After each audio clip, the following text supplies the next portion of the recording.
And how did your family come to Scarsdale?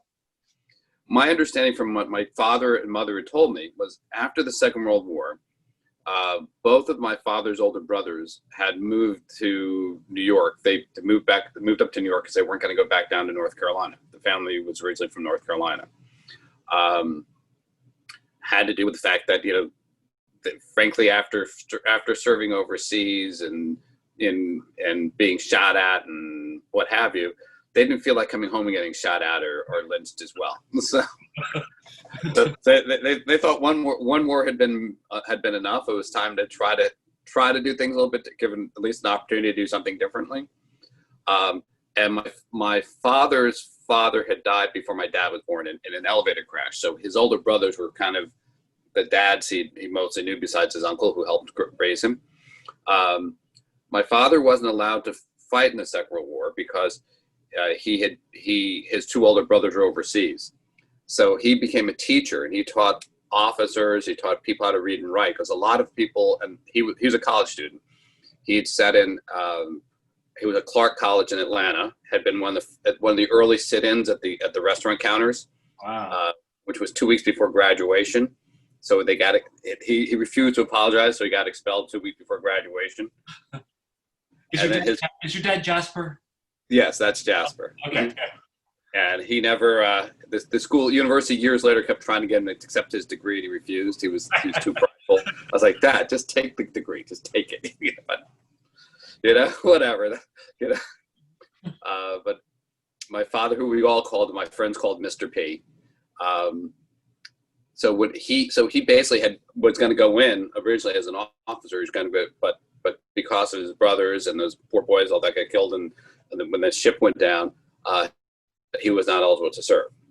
So that's how he ended up spending the war teaching. So when he finished, when the war ended, he himself had experienced a different life from where he was in North Carolina.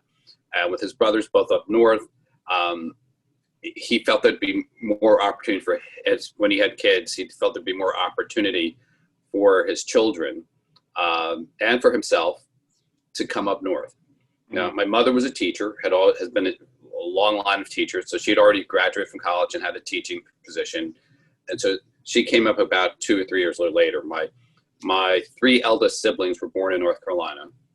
I have a brother who's a year older who was born in New Rochelle Hospital in '59. And then I was born in 1960 in New York in Mount Sinai. So they'd come up here, up to north for opportunity. All right. They first lived in the city. Then my uncles found a place in New Rochelle, to put their own places in New Rochelle. So he followed them up north. My father was working,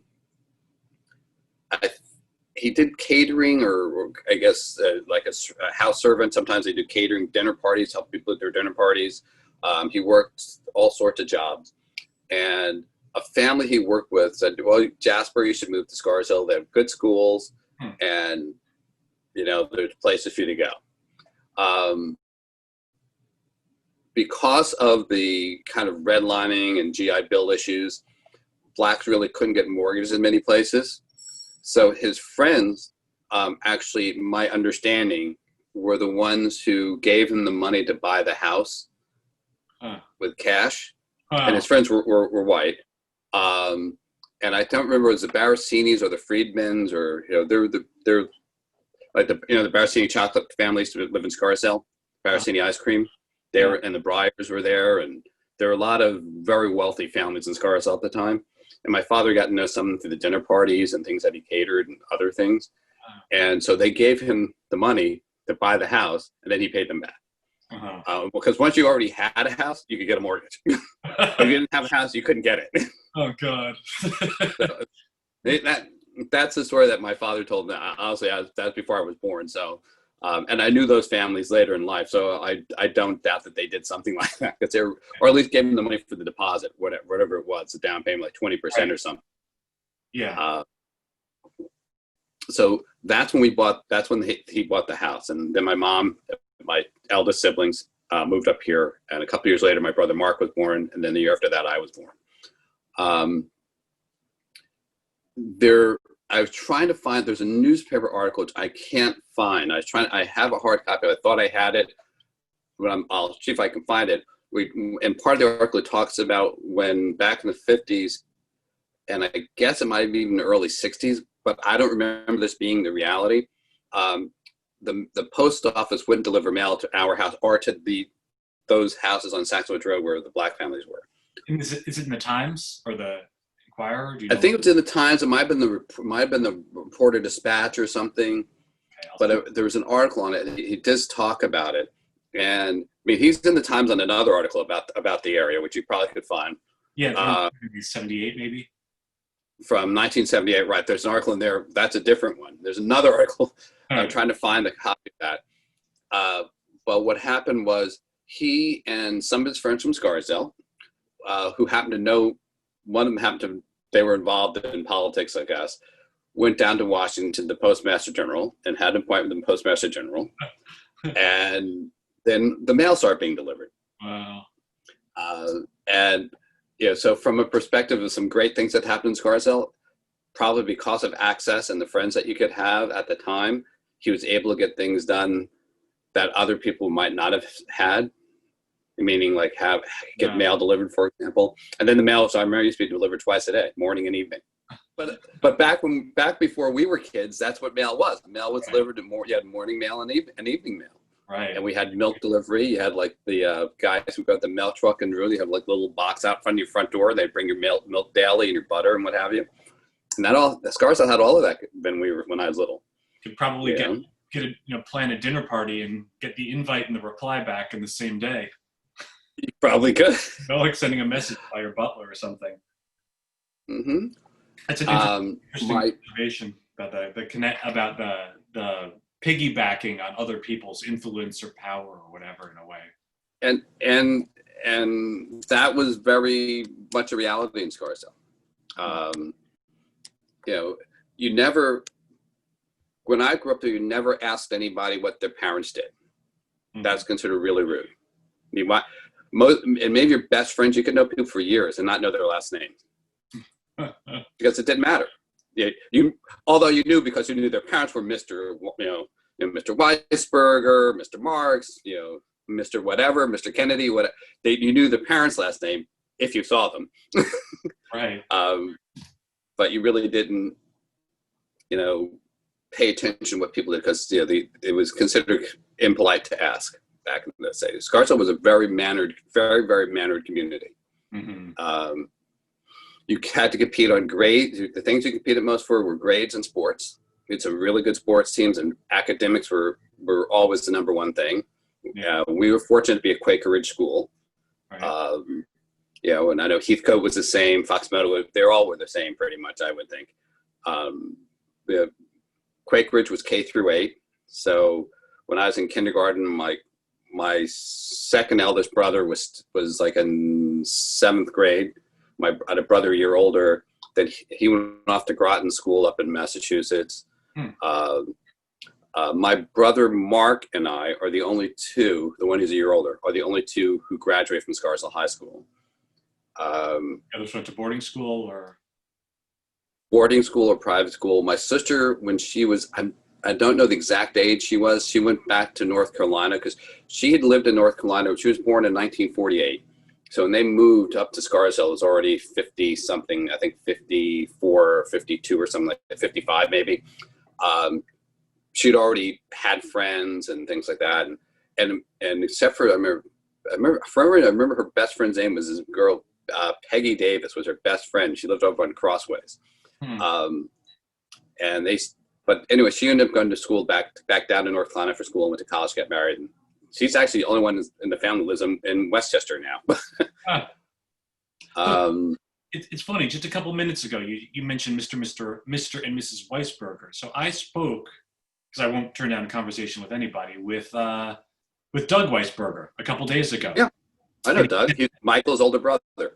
Yeah, he said he was friends with Artie. Yes. And he says that he was a more reserved person, and he felt like he lost touch with Artie in high school. Like he didn't remember what happened to Artie. Did Artie go to a different high school? He went to Groton School. He went to private school. He went to Groton. And is he still around? Yes, he lives in Florida now. He's retired and lives down in Florida. Him, Doug Weisberger, Butch Sardo, Brian Fistigi. Gosh, I remember this crew. Gosh, who else was it? Joe Sapone, who's a phenomenal drummer. He owns like some business in White Plains now. Who else was with them? Oh, and the Wieners, Howie Wiener and David Wiener. Okay. They were all a whole crew. They were a whole crew. And they're all smart. They're all hardworking, and they're all just really nice people. That's cool. Super, super nice. And Doug's younger brother, Michael, was my year. Michael was one of my best friends. Okay. And I'm not sure if he lives in White Plains or his business in White Plains. Their family's in insurance. Okay. And then the Polera family, they were Heathcote. And the Poleras, the eldest Polera brother and my eldest brother, Jerry, were best friends before their brother John and I were born. So when John and I were born, our two eldest brothers were best friends. And he and I were really close, like best friends. He does all my legal work for me now, as it is. We were like, we're at each other's weddings, godparents to each other's kids, and we've known each other since before we were born. And that's Scarsdale, that was a type of friendships that developed in. It didn't matter you were black or white. Right. There weren't that many black kids. I think our family, the Hogan family, the Petersons, the Pitts, the Johnsons. The Moores were there, right? The Moores, yes, Mr. and Mrs. Moore. The Morehouse, like Tracy Morehouse, the Brodericks. I think the Brodericks moved in a little later. Butch, the Graves family. Right. They came. Mm-hmm. Again, they came in. They also came in later. Right. I think 74. I think he came, but that I consider to be just stratospheric. It's a different generation, though. Yeah. It's the way you're talking about the childhood. It's obviously I have no idea. All I know is what I see when I look on the map and I see a black enclave or a cluster or something like that. But the way you're talking, it doesn't sound like it was an enclave in Scarsdale. It sounds like, well, correct me, did it feel you were of Scarsdale or of that little enclave? With my family, we were of Scarsdale. I mean, Right. Definitely, we had a lot of friends. My brothers had a lot of friends there. I played, but also because we were on teams, so I think that helped a lot. We were in a lot of sports. Right. My parents, I don't think, hung out with a lot of folks from Scarsdale. It's That different. wasn't their circle. They were working. That wasn't their circle. They were a different generation. We grew up there. That's all my brother Mark and I knew, for example. Right. And Saxon Woods Road was even though where we were, we felt like we were the poorest people in Scarsdale. Mm-hmm. We weren't, we don't know. But we never really felt poor, although we knew we were the poorest people in Scarsdale. But compared to a lot of people, we were. My Right. closest friend was Hunter Marks and the Marks toy family, the Marks estate. He was at the time, his father was one of the wealthiest men in the world. Yeah. So it's a different. So you had a real mix of the influences. We had the riding stables up and down our street. We had the Brooks family. So our road, Saxon Woods Road, was not only blacks. I mean, we had our house was the newer of those houses, and I think our house was built like 29 or something like that, 1920s or something. And the house next door, which belonged to the Pitt family, had been one of the original houses, and I think they had renovated. Then there was Granny Johnson, Mrs. Johnson's house, and then the Purdy house was next to them. And that was the old house I'm not sure when it was built. We were told it was built probably in the 1700s, maybe early 1800s. We don't know. It had an outhouse. I remember that. And the golf course was behind our houses. And, but up the street we had Kerr's riding stable, Walter Kerr, an immigrant from Ireland, who was like a second father to all of us, because we kids all, this bus would drop us off there after school if we asked it to. And we'd go work in the barn after. This was like in grammar school. This was when we were little. Not by the time we got to high school, we had sports and everything. But we'd go and then they start building those houses. So the stable went. There was a Brooks family, which was next door to him, that owned all sorts of animals. They used to train animals for Walt Disney. So you'd be riding your bike up the street or riding a horse down the street. You'd see a giraffe on their property, or you hear their lion inside, you know. And they had Clarence the Lion, the cross-eyed lion, lived there. That was their one of theirs. Then you had the Kelly family, which is further up the street, and that was on the left-hand side, further up the street. And they had horses as well. And they had a bunch of kids who were each around the same ages as we were, so we grew up knowing well there. So our families were always all together. Yeah. You know, both the black and white families. Now the Parnells were probably more with other people than the Pitts and the Johnsons, only because they were all family. They were all cousins and first cousins or second cousins and stuff like that. And we were kind of outside it, although we were close to them. I mean, Granny looked after us when we were kids, so she was like a grandmother to us. Right. And just a lovely human, and they're all just wonderful people. But we didn't feel, at least I can say, I didn't feel like I was ostracized. There are times where I could like okay, it'd be the bat mitzvah or bar mitzvah or bat mitzvah, and I didn't get invited. Why am I not going to this bat mitzvah or bar mitzvah or something? But for the most part, that wasn't the case. And thank you. And then it's my wife. But for the most part, that wasn't. You felt very warm and welcome. It was, but I will say there were the results of growing up in Scarsdale for a black person, at least for me, were maybe different from what I would have expected. And things you didn't realize, lessons you realized that you were getting,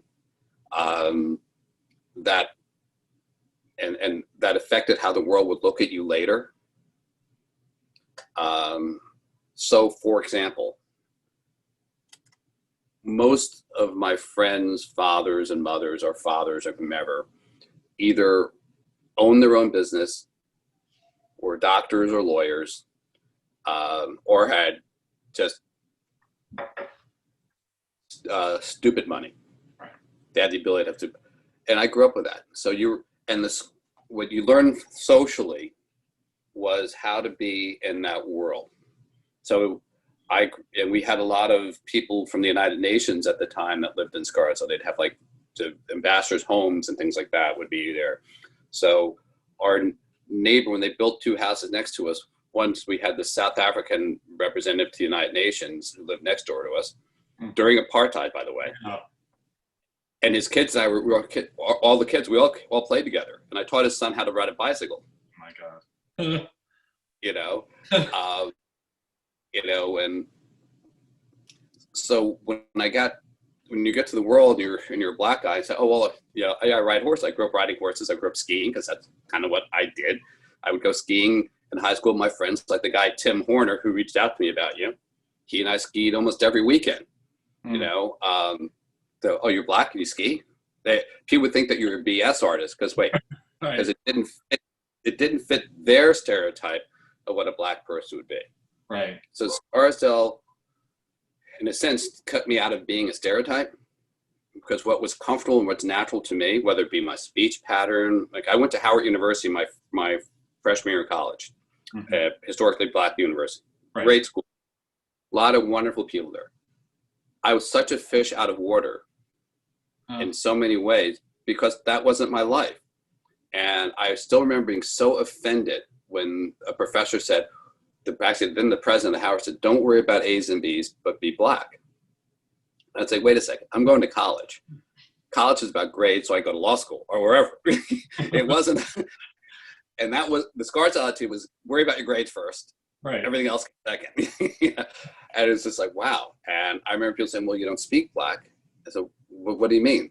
One doesn't speak with pigment, but so it was interesting. So people would think you're putting something on because you didn't fit within their, even though it's the reality of what my life was. Right. So it was a great place to grow up. I think it was a tough place in different ways. I mean, if someone were not either good at school or good at sports or both, ideally back then you want to be good at both.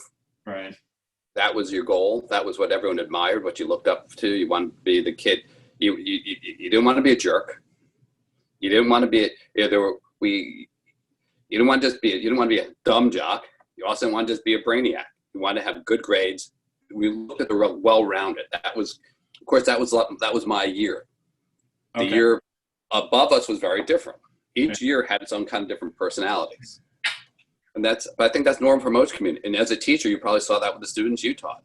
For sure, because some years I'd say, I got this. This is awesome. And then the next year I'm like, what am I doing wrong? Right. Nobody can pay attention or whatever. So for sure, whatever the critical masses can certainly develop.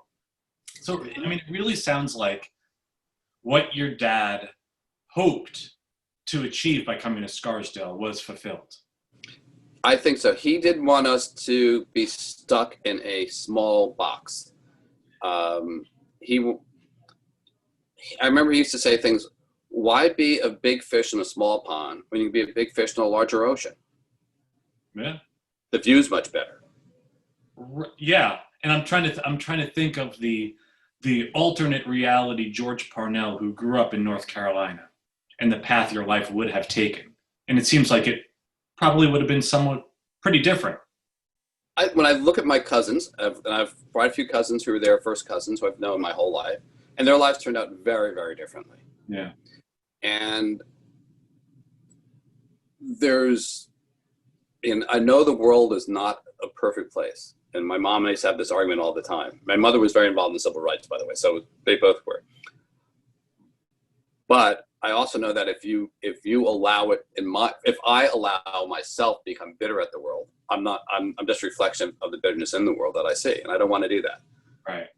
Yeah. And my father gave me the strength to do that, and the friends I had in Scarsdale also gave me the strength to do that. The encouragement and acceptance, and a lot of it came from their parents. It wasn't just the kids. I mean, a lot of the parents were just amazed. Like Doug Weisberger's father was our scout leader. I mean, he was an amazing community. I loved Mr. Weisberger. He was just such a good guy. Hunter Marks' dad and I were very, very close. The Marks, I mean, I spent many weekends there in 6th and 7th grade before Hunter went off. His father wanted to send me to go to private school with him because I got him involved in Boy Scouts and football and ice hockey and kept him out of drinking and stuff like that. But I said no. Well, one thing I remember distinctly, which I didn't realize while I was living there, but when I got to college, when I got to law school, I didn't have to work as hard academically until I got to law school. And college was a breeze. Yeah. Yeah. And I look back at the history classes that we had. I did AP American, AP European, AP French, and all that. So all the AP courses we had we had them. But the basic courses, the stuff we learned, was so far ahead of its time and so much more comprehensive. I mean, people are just discovering certain things like about Sojourner Weaver. That was part of our history class. That was back, and this is back in the 70s. We in World Civ, we were learning about the forced marches in China by the Japanese, and we learned about the Japanese internment centers from the Second World War in California and throughout the United States, which a lot of schools still this day aren't learning about. Yeah, it's a critical thing. The education there was, I would have to say, fairly extraordinary. Wow. Do you recall? I think one of our teachers, one of my science teachers, had worked on the Manhattan Project. Oh my God! And he was a high school science teacher. I remember taking AP Bio during the summer because I was afraid to take it during the school year because I didn't think I could remember it all. I mean, I aced it, but Were there any standout teachers? Did you ever have Eric Rothschild, or do you? Absolutely, I had him for a couple of things. I had him for AP American and AP European. Eric and I were very close. Warner Feig. I mean, I don't know if you've heard of Mr. Feig, if he was still around. He's a guy who escaped from, I know he'd escaped from a concentration camp. Oh my God. I'm not sure whether it was in Poland or Lithuania or something like that. Fascinating guy, really interesting guy. Mrs. Ingersoll, who's like this great granddaughter of the Ingersoll who signed the Declaration of Independence type Ingersoll. There were really so many. Mrs. Kozlovsky, who was my Russian teacher, and she was the translator, the United Nations translator, and she'd been a translator involved at the Bay of Pigs. She'd been part of the team translate. So, and the things she could tell us, she couldn't tell us, but we had Mr. Slingo, biology, Mr. Moffat, the list of tremendous teachers. I'd say probably easier to come up with a list of ones that weren't, because most of them really, the worst part about Scarsdale were the academic advisors. Oh yeah. My academic advisor was Mrs. Sheehan, and she probably cost me all sorts of issues in my life. Oh really? Why? Well, when I was graduating from high school, and I was applying for schools, I applied to one of the schools I applied to was Harvard, and I'd had my interviews up there and some other schools, and they were interested in me because I was also played ice hockey. I was barely good enough to make the tennis squad in Scarsdale. It was just such a good team. I was able, by the way, that's part relevant for later. And I played on the hockey team. I was like 3-time All-Star. I was on the gymnastics team, soccer team. And when I was applying to colleges, I decided at that point I was not going to play hockey in college. And the Harvard coach had talked about me playing hockey at Harvard. And I'd already made a decision I was going to try to go out for the tennis team. I wasn't going to play hockey because I'd been playing hockey since I was, I don't know, just tired of it. And I just felt I didn't want to be up at 4 o'clock in the morning anymore. Yeah. And so she goes, well, you have to tell the coach you're not going to play. So I went from basically having a room assignment to getting waitlisted and then not getting in. I mean, and really that's the sort of thing that's more to protect her and her relationship with Harvard. Right. You, it doesn't matter. Right. Once you're in, you're in. It's she doesn't want them to be looking askance. Oh, you sent us somebody, and then he flamed out. Right. Of what we wanted. And that was, so that kept me out of there. And I, so I think that's probably why I didn't get in. I think other schools saw by my test scores, my grade point average, and back then some of the schools, they knew where kids from Scarsdale applied. So I got waitlisted at Harvard and Brown after having met my next year's roommate on a trip. Oh my God. I mean, it seems like everything worked out, but yeah, that's not so good. It worked out, but I would say that there, as the toughest part about growing up there for being a black guy growing up there was not coming from a lot of money, having friends that had someone that had so much, including my closest friends, some of my closest friends, but not wanted to depend on generosity, because you can't say, hey, yeah, can you take me that? No, that's just wouldn't be appropriate, nor would I have thought to do so. Not knowing, but being told that you're not supposed to ask people, because you're a black kid, you're not supposed to ask people for help, because then they think you're stupid or think you can't do it. And this message came from where for you? Where did you feel like this message was coming from? I think that message came more from just how society was, and a little bit of like my parents, like people say, oh, if they're black, they're getting a handout or something, even though we weren't, obviously, but right, yeah, but and you think that these other kids are moving it on their own, not realizing, okay, well, yeah, well, Dad owns Hartford Insurance, and he's got a friend who's at E.F. Hutton, and so his son's going to get that internship at E.F. Hutton. And he'd ask for on his son's behalf or something. Stuff like that you never really learned, and you were kind of steered away from. Right. It's interesting. Do you want to fall into you don't want to fall into any trope of dependency. You want to be more self-sufficient than anyone else is, Right. Because of course, it's like legacy admissions at Harvard or yes, whatever. Exactly. Nobody realizes that that's the hand on the scale compared to the thumb of the scale of some other preferences. Exactly. And I did learn academically, because even though I had some really good teachers and really good teachers. There were those they're very good teachers, but they weren't, I don't think they were consciously unfair, but I knew that my work had to be perfect or close to perfect, because I knew if let's say myself and my friend Andy did the same thing, you know, I might get accused of cheating. I might not have consciously thought it all the time. But I do remember we were taking, because in Scarsdale, the Regents test didn't mean anything. It wasn't part of our grades. You had to take it because, but we thought they were a joke. So I remember one year we decided, okay, myself and a couple of friends said, their points were like 2 points for missing an answer in one section. Each of us will pick the easiest question and just not answer it. We'll answer everything else, but we just won't answer the easiest question. Two of us actually picked the same question as being the easiest question. Oh, no.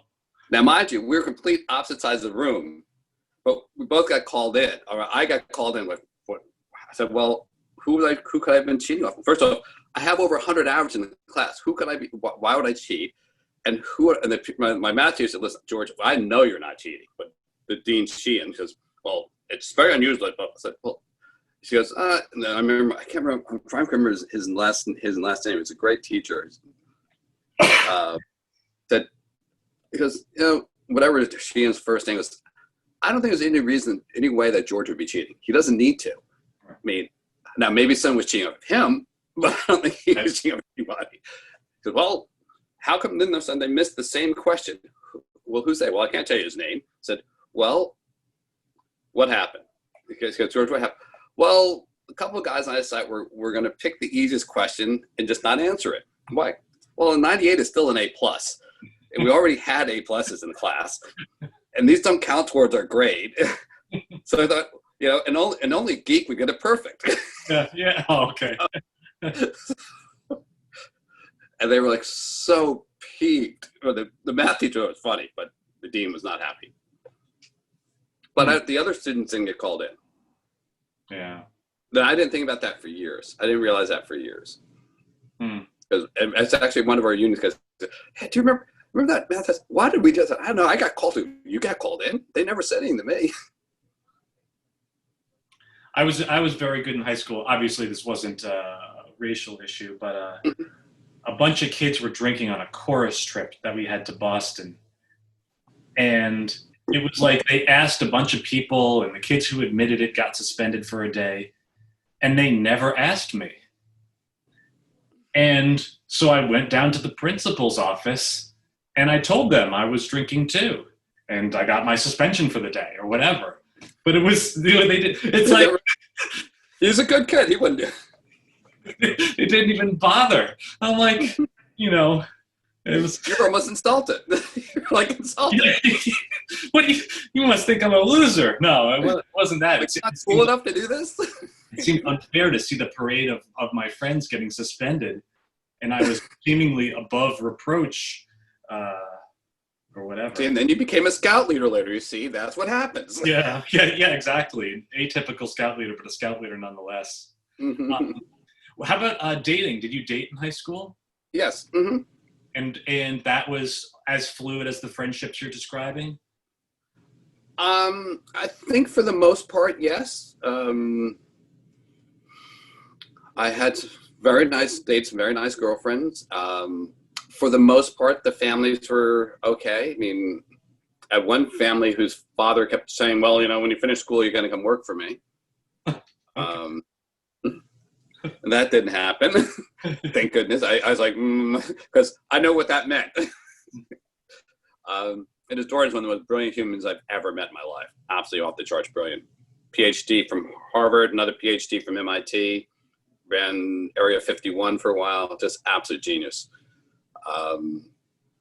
But no, there was, I think because we were in that period, the mid to late 70s,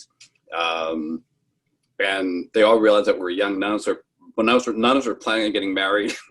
You know, plus I was pretty much, I tended to be very polite, very respectful.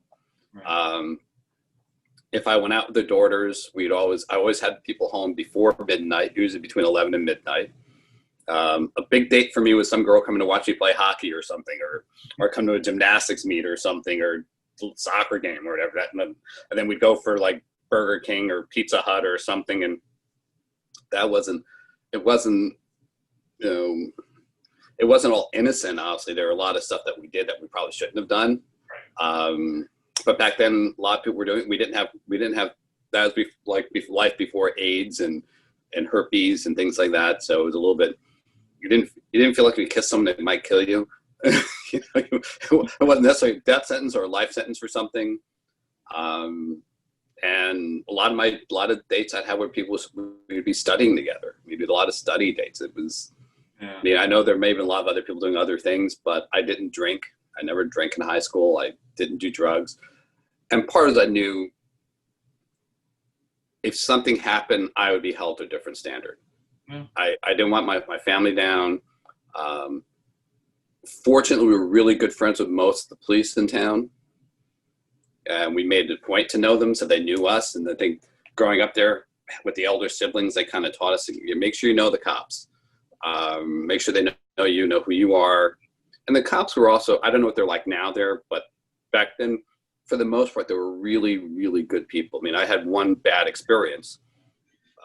I was in 7th grade.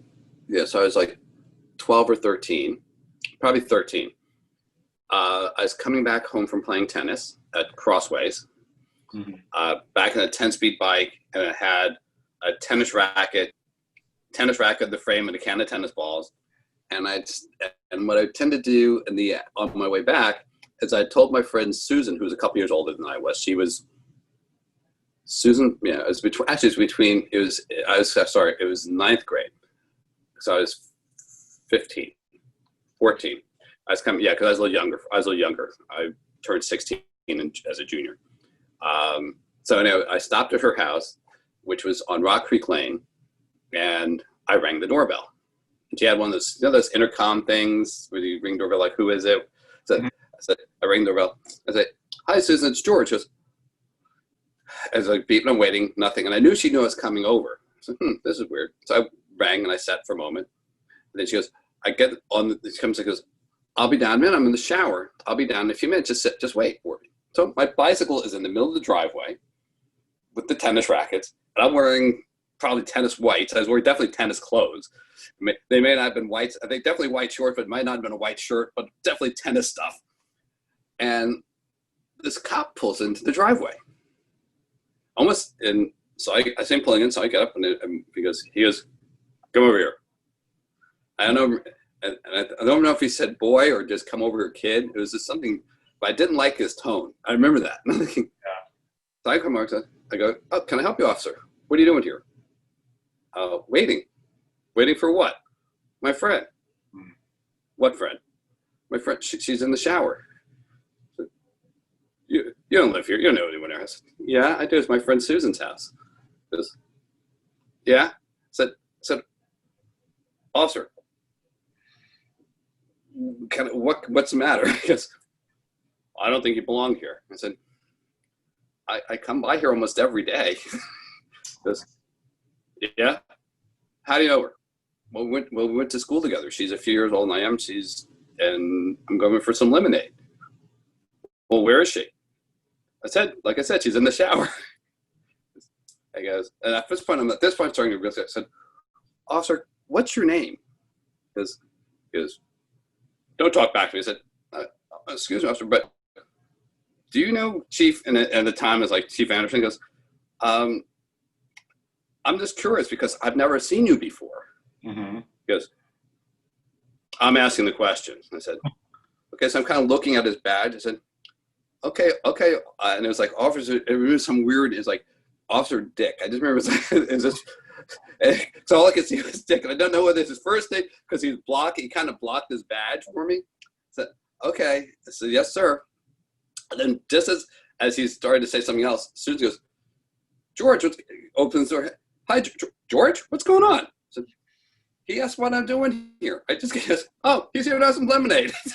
He goes, Kid, watch it. Just watch yourself. Be watching it. I said, okay, yes, sir. I go, yes, sir. I was like, whoa, what happened? And it just annoyed me. She was livid. I know she knew something was wrong, and she was a couple years old, and she knew something was wrong, and she was pissed off. So we went in, had my lemonade, called her. I got home, and I remember getting out of the house and being so afraid that he was going to come find me, and for whatever reason. Right. And I got home, and we called the police chief, who happened to be a family friend. Uh-huh. I said, all I could get was his name was Dick, and he was covering up his badge. When I asked him what his name was, he wouldn't tell me. But I saw Dick on the first part of his badge. He goes, don't worry, George. So I said, Uncle John, it's okay, because I just called the police chief Uncle John. I said, it's okay. He goes, don't worry, George, we'll take care of it. Great. But I knew they got rid of him. Ah, well, yeah. So we don't need cops like that here. You kids aren't bad kids. Right. So that was like my only bad run-in. Otherwise, the cops there were like, if kids were at a party and you need to get home because someone's drinking, you could literally call the police station and say, hey, Dick, I came with so-and-so, they're staying the night, but I need to get home and I don't have a license, or so-and-so has been drinking. I don't want to ride home. I don't, so I'll be walking home. Is that okay? So, because you just say that, and then you start walking, and literally within 10 minutes, a squad car come by. Hey, George. Hey, Mark. Whatever. I'm heading by your house. You want to need a lift? That's what they were like. So I grew up thinking they were like my heroes and friends, which I think maybe a little different from what a lot of people's experiences have been. Well, and I also think since they don't feel threatened, they feel that they have an opportunity to know who you are. Yeah. And if you make a point to get to know who they are, like we would do things like, on their birthday, we'd send them give them a gift or something. But that was a way to let the cops know who you were and that you were, and they with the horses and stuff like they would become by. They used to have, oh gosh, they said the motorcycle cops and I don't know if they still have any motorcycle police there in Scarsdale. They used to have a few. I don't think so. And they used to have volunteer police. Huh. Oh, like the auxiliary or something? Right, the auxiliary. I don't know if they still have that or not. My father did that for many years. Oh, yeah. Mm-hmm. Huh. And that was a really good, he and a few of my other friends' fathers became auxiliary police for years. They just. And what's the role? What's the role of an auxiliary policeman? They would help like traffic management. They would help like on the 4th of July, for example, when they had the big fireworks at the Scarsdale pool. They would help with that, help people with parking. If there was a fire or something like that, and the police were there, because we didn't have that many police officers. Right. Sometimes auxiliary police would go out and help direct people around the fire locations to demand, like where the road would be cut off, for example. So they allowed the fire brigade to take care of what they needed to do. It would take off a little strain from the police who were actually on duty, because sometimes there weren't that many. Not that there was a lot going on. I mean a big day in Scarsdale with 4 speeding tickets, and that was yeah. And the EMTs, are they still volunteer? They used to have the EMT. Yep, and that's a wonderful thing. I have a close friend who's an EMT, and I know a couple other people who are that, and that's really amazing. And they've been. Is David Raizen still involved with that? I think sure, I spoke with him just less than a week ago. Great guy, good family, old family friend. We grew up. He went to Quaker Ridge as well, so he was he and my brother Mark were very close. They're such a service-oriented family, and I just remember them from high school and grammar school just being such wonderful people. I mean, I haven't seen them in years. I heard from David a few years ago on like an email, but they're just I just remember them being wonderful people. Before Freightway was built in 1971, the Scarsdale Fair Housing Group they said, we're only given the income distribution, we're only going to get so far if we insist on only wealthy single-family homes coming here. So they said, we want to build low to moderate income housing, and the only site that we can find is at that point the most promising site was the Freightway site. Mm-hmm. And that obviously was contentious, and the Board of Trustees did not want that because Scarsdale is a community of single-family homes. Right. And they didn't want that to be changed, and I think they were worried also about having a separate ghetto is the wrong word, obviously, but it's historically the right word, but Yeah. Nowadays, Too loaded. I don't. But you don't want a separate complex of low to moderate income in a wealthy town. Right. Will that actually achieve the integration that you're hoping for, or will it become And a flashpoint towards of resentment? and usually the answer to that is historically no. I'm involved with an opportunity zone fund, so I'm one of the partners in OZ fund, and that doesn't usually work. When you have moderate income housing dispersed between and intermingled, then it works, because then you have people fraternizing, getting to know each other at the same schools, doing the same things. That tends to work a lot better than when you have a little kind of enclaves that are segregated enclaves. Yeah. Yeah. And so Scarsdale, I think at that point, and they're like, okay, well, Scarsdale's pretty well built out, and it's zoned it's zoned for single family homes. Nobody's dying to have, and in Scarsdale's defense or whatever, it's not necessarily just low to moderate. People don't want luxury apartments either. Nope. They don't want apartments. The Garth Road apartments causes people problems. And they've been there since the 20s. Right. So, if you're going to have single family homes, and if they are going to pass from hand to hand at the market rate, then Scarsdale's going to look a certain way. Right. And back in the old days, they didn't want to break up the estates. They used to have, I can't remember how many estates we had. We had at least 10 estates when I was growing up. An estate has to be 10 acres or more. Wow. So you had the Marks estate, the Barcini estate, the Winston estate, the Frick property. Wow. Do you know where the junior high school is? Yes. As you're going towards the police station. Right. On the right at the light at the top of Murray Hill Road, across where all those houses are now, the big houses. Right. That was one estate. Hmm. Yeah. So there were a bunch of there used to be a lot of, they remember having a battle over subdividing those estates, because they were all one estate, they were one lot, it was one property. Right. And then builders wanted to subdivide them. They said, well, they have to be at least an acre, or at least half, and they got sued because they wanted to keep them at least 2 acre zones. Mm-hmm. And right. Yeah, I mean, look, all these things, we've got a zoning, we've got a board of architectural review, they've got all these things. They make a very aesthetically pleasing and nice town to be in. Mm-hmm. They also have consequences in other ways too.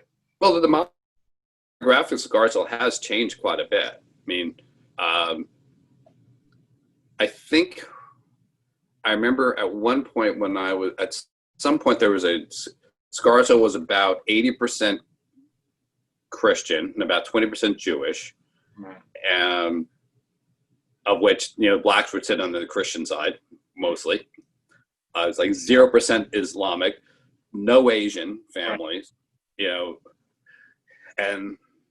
And those demographics just have changed over years. Yes, dramatically. And I remember there at one point there was a hue and cry over Westchester Reformed Temple, which is a lovely place, by the way. Yes. And Rabbi Stern was the rabbi at the time, and there's a hue and cry by some people from outside of Scarsdale that he would have these kids. And it's like, by the way, I was a Quaker Ridge. A lot of my friends are going for Hebrew school. So there were a couple of us, like myself, Billy Flynn, a couple of the other guys who weren't Jewish. That's where our baseball team was in practice. So he let us hang out in Hebrew school with them. So a couple of, like for 1 year, I went to Hebrew school with all my friends because we were all there. We'd go hang out at the synagogue.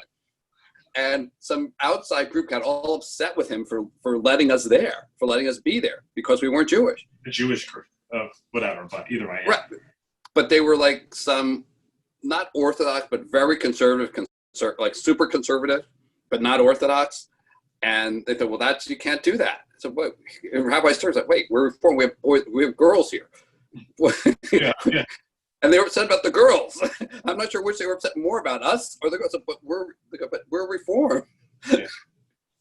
Well, the nice thing I think about Scarsdale, this is the flip side of having all this power, akin to what we talked about earlier, but the pull and the power, is that the schools or the synagogues, they're Scarsdale. They could be independent. Yes, which is nice. You know, you can't tell. And it makes them warm and welcoming. It made it so warm and welcoming. Everyone, I just remember so much this, whether the synagogues or whether it's even IHM, they all really tried to make people feel welcome.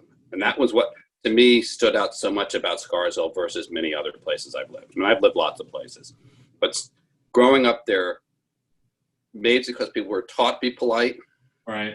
And they had manners. But there was a certain, you made people feel welcome. You never made your guests feel unwelcome. Didn't matter who they look, what they looked like, how they prayed, how they peed, whatever it is. Right. They were your guests. You made them feel welcome. And Scarsdale was our home.